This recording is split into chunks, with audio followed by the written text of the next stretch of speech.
Question everything. So here it is. They got the Palestinian situation going on still to this day, ever since their colonizers got to their land and decided that they was going to just come and bum rush the land, turn it into what they want to call it now, Israel. Told y'all before that the Bible tells you who the real Israelites is. That's us. So wherever we are at, that's where Israel at. That's just the reality to that, regardless if you like it or not. This is not about feelings. It's about truth and getting the truth out there, because at the end of the day, we've been all programmed into lies in order to control the resources, the land, and the people. So that way the people don't rebel against the elite and the wealthy who've been lying to us for years. So with that stated, all life is precious. There's no such thing as a non-precious life. Life is precious. Now, do circumstances happen here on earth where it can lead life to being not precious? Yes. Anyone that's out here doing children wrong, their life need to be, just as much as if anybody's out here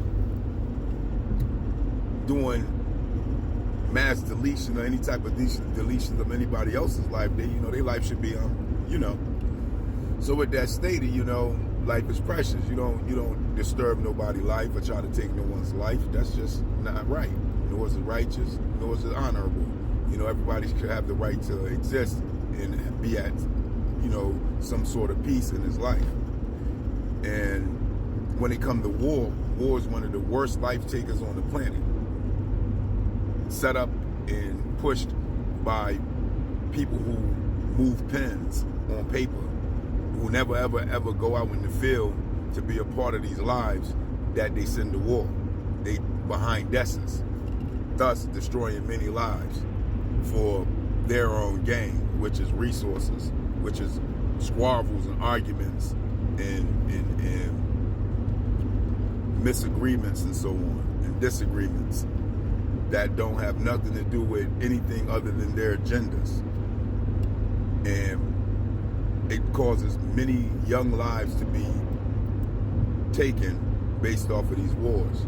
So war is never a good thing. So when it comes to Israel and wanting to sit here and push the thought that Israeli lives is more important than Palestinian lives, no, that's never no reality. Lives are lives on either side of the fence.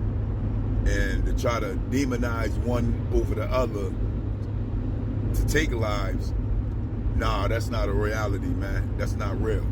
Life is precious. So at the end of the day, what has been done to the Palestinians there is totally wrong. It's no different from what's happening to the Aboriginal Negroes still to this day.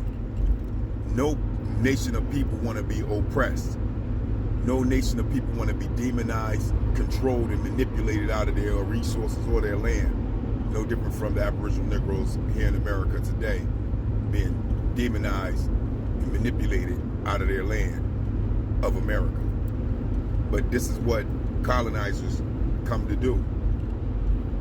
And we got to acknowledge that, because that's the reality to it. Now, with this play that they trying to push now, the United States talking about the Palestinians might have kidnapped or taken some Americans. They just trying to get their boots on ground and get their skin in the game to be able to take part in these wars. That's all it is. They finance them already, so they already financial part of the war.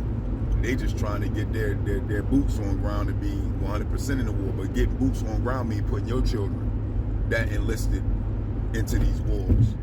These old wigs that you call politicians and appointed representatives and leaders, old wigs with gray and white hair, want to put your babies into war that may take your baby off the planet. But they won't put their own children into war. They ain't putting their own selves into war, but they're willing to put your babies into war. How do you feel about that? Do you want your baby coming back as a flag for a group of people that won't even give you reparations or a bill passed for protection right here in America as the Aboriginal Negroes of America? Do you really want a flag coming back for a group of people that demonizes your people right here still to this day and oppress your people still to this day here in America? What kind of logic is that?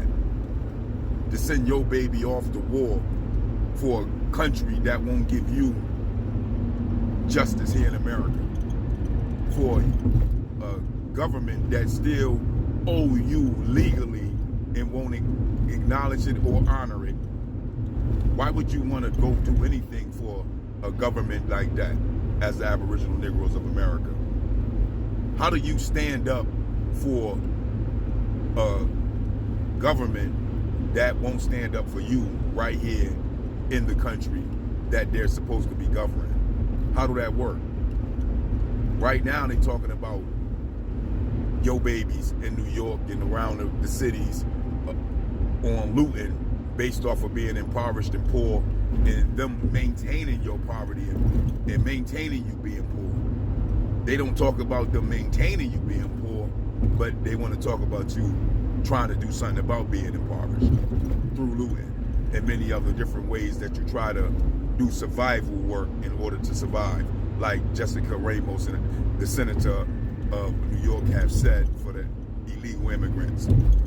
They break the law of survival work. So with that stated, when it comes to this war out there with the Palestinians that they calling a war, well, it really ain't a war. It's a massacre and a genocide because the Palestinians can't hold up to the arsenal that Israel have, nor the finances that Israel is obviously able to sway all countries out of based off of what they consider to have happened to them. This is just the reality to that. So with that, you better think twice about sending your babies to these militaries, because all these white wigs and racist, anti-black hatred ass leaders are going to do is just put your babies on the front line. And at the end of the day, give you a flag if your baby don't make it back.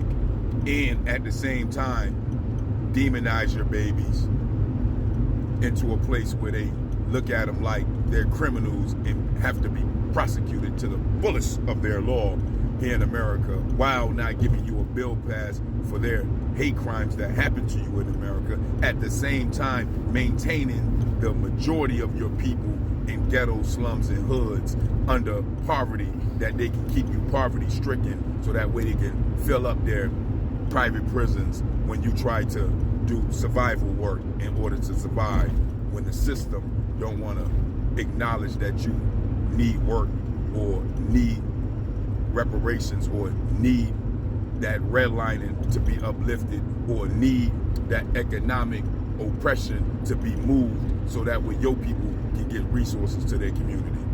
So just know, if they don't care about you at home, they damn sure don't care about your ass going to war and dying for them. And with that, I just don't get it. I just don't understand it. But that is the question. You let me know. Peace, peace.